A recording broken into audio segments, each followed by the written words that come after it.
So welcome to our Beetroot Masterclass. You might go, Masterclass with beetroot? How could anyone master the humble beetroot? It's so earthy. How do you make it taste good, Steve? It's the sweetest of all veg. It's earthy, it's balanced, it's robust, and you can cook it in so many different ways. Today we're going to show you two simple ways to cook it. We're going to make a pink hummus and we're going to make beet carpaccio. But before we do, I just want to tell you about beetroot. So it's a wonderful vegetable. If you live in the Northern Hemisphere like Ireland, the UK, North America, other places in Europe, it grows 10 to 11 months of the year. It really does. So it's around a lot. You can eat the leaves, you can eat the root, you can eat every part of it. The stem. So it's a really universal veg. It's packed with nutrition. Lots of athletes say that by drinking beetroot juice, it dilates the blood vessels, releases nitric oxide, and improves performance by up to 15%. Yes! It's also good for blood flow and it's good for cardiovascular health, because it's got blood in it, quite like your heart. So anyway, beetroot, fantastic. A lot of people don't know what to do with it. We're going to show you two ways here. And really, our new book, The Veg Box, it comes out in June. It's available to pre-order now, and it's all about empowering you to eat more veg. We've taken the 10 most common veg, such as beetroot. We've done them 10 ways using 10 ingredients or less. And it's all about saving you money. So massive thanks to everyone who's pre-ordered our book. And if you're interested, details down below to pre-order. Okay, first recipe we're going to make is a roasted beet hummus. And Why beetroot? Why would you put beetroot in hummus? Beetroot is one of the sweetest of all vegetables, as we said in the intro. And when you roast it, it dries out more the moisture and accentuates the sweetness and that root flavor. And when you do blend it through hummus, it ends up that bright pink vibrant color, which when you put it in a sandwich or any kind of serve it with anything, it just makes it pop because it has that vibrant pink color. And I also think because beetroot has such high sugar in it, when you do roast it, it caramelizes really beautifully, and when you do eat it, it almost tastes like sugar on the outside. So because it's earthy, because it's so sweet, it adds this multifaceted hummus. Yeah, okay. So just on this topic, so you can use vac packed beetroot. So that's been cooked? That's been cooked. You can buy them in just about every supermarket. Vac packed, you can use that instead. But I find roasting it, like if you're going to roast it, you're just going to need the raw beetroot. So raw beetroot like so. I simply chopped it up into small little bite-sized pieces, put a little bit of salt, a little bit of oil, pop it in a baking tray. Dave, your beetroot looks a bit shriveled. Is that it? What do I do? Like, do I throw that out? What do I do? No, that's absolutely perfect. It's fine. If you wanted to make it more vibrant, you can simply soak it in water, because beetroot is vascular, which means that it will just absorb the moisture through its veins, and it'll become harder and firmer if you want that, because essentially a root vegetable, 90% of it is water. Okay, first step with making beetroot is we've got a food processor. I'm going to add 2 tins of cooked beetroot. That's 500 grams. I know these aren't in a tin. I've drained and I've rinsed them. And if I had a blender, could I do this in a blender? No, a blender doesn't have enough torque. Ooh. It's a good word, isn't it?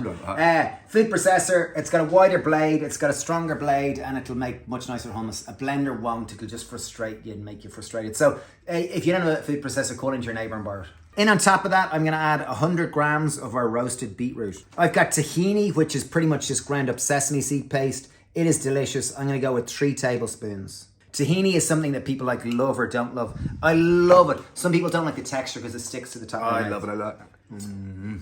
Okay, we're going to go in with juice of 2 lemons. Lemons cut through the tahini and provide the perfect balance. Simply squeezing through your hand to avoid the pips going in. I'm going to go in with 2 teaspoons of salt to start with, and obviously at the end we can taste and adjust. I'm going to go in with a teaspoon of ground cumin as well. Okay, olive oil or any type of vegetable oil is going to make it creamier. It's going to make it emulsify more. So I'm going to go in with probably 4 tablespoons. Some people think it'll make it looser, but it doesn't. It actually makes it kind of tighter, which sounds like a weird word, but it makes it kind of come together and emulsify more. So 4 tablespoons is approximately 60 ml of oil. Add in 3 cloves of garlic. I've got 100 ml of water. Lid on and blend until smooth.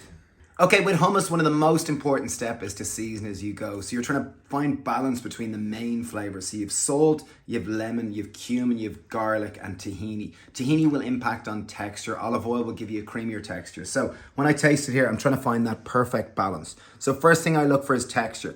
Doesn't look that creamy, doesn't look that fluffy. I think a little bit more acid will cut through the tahini and give us just more symmetry. So juice of another half a lemon, in it goes, and we're going to blend it for another little more just to make sure that it ends up reaching that desired texture. There you have it, ladies and gentlemen. Banging roasted beet hummus. I'd serve this with toasted pita breads, or we've got an organic sourdough loaf, spelt Irish loaf from our bakery this morning. Finally, to serve, I think it's super important, give it a little drizzle of oil on top of it. And finally, just to top it, you could use sumac, paprika, dukkha, any kind of a thing that's going to give a nice contrasted colour and add a nice pop of taste as well. Looks great, really, really does. And I think getting a bit of sourdough out. Like, it's such a good dip. Great, like with crude rice, great with bread, great in sandwiches. You could even put that in pasta if you were a little bit out there. If you pop the lid on it, it'll last for 3 to 5 days in the fridge. But realistically, you're going to eat it between now and then. Absolutely yum. Would highly recommend making. Okay, welcome to Beet Carpaccio. Carpaccio. I know know what carpaccio means. No idea. It's like mandolin sliced beetroot with flavours and stuff. Yeah, so traditionally it came, there was raw meat typically was served. It was chopped really, really finely. There was olive oil, salt and lemon typically were the main means of kind of cooking it, if you will. It was often served with parmesan. It was kind of a real Italian thing around, I don't know, lots of years ago. We're going to do a beautiful beetroot carpaccio. Might sound simple, might sound basic. It's something that like hits way above its weight. It's delicious. Yeah, so well worth trying. And if you do manage to get candied beet, yellow beets, orange beets, it just makes it seem like fancy. Okay, right. So first step, take your beetroots, make sure they are clean. Okay, I always like this bit. So take your guard, make sure it really goes into the beetroot, strong. Pick up your beetroot, pop it on, and now we're just gonna go for it. Okay, right now we simply have raw beetroot. Take a generous pinch. I'm using a coarse sea salt. If you can get it, well worth it. Nice generous pinch of salt. In it goes.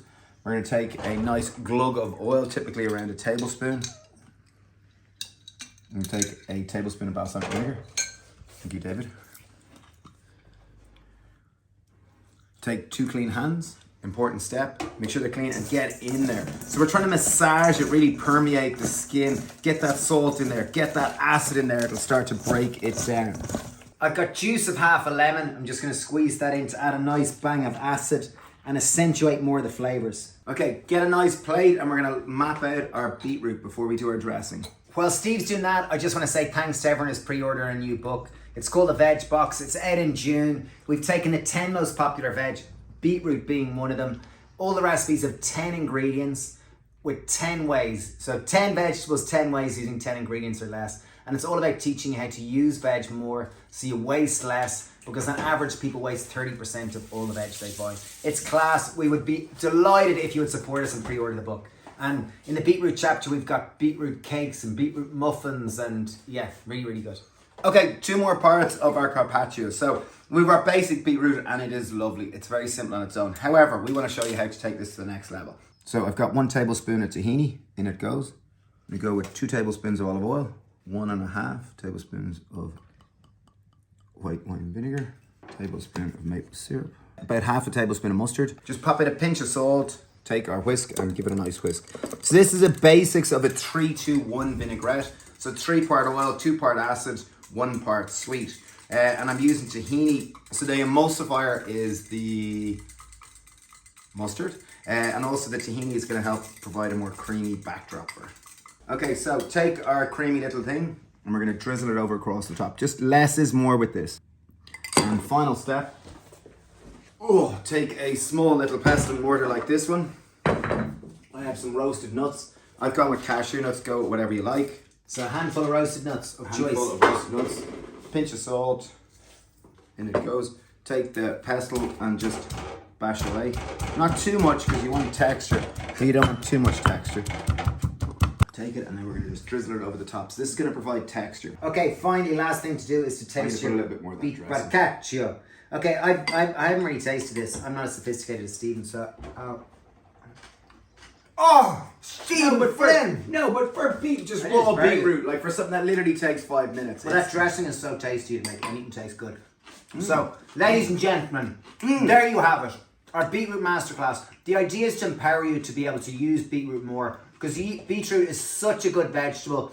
It's available 10 months, 11 months of the year in the Northern Hemisphere. Most sugar traditionally used to come from the sugar beet, which is in a slightly different family, but it's still indicative of the sweet. Anyway, we made 2 of them here, roasted beet hummus or beet carpaccio.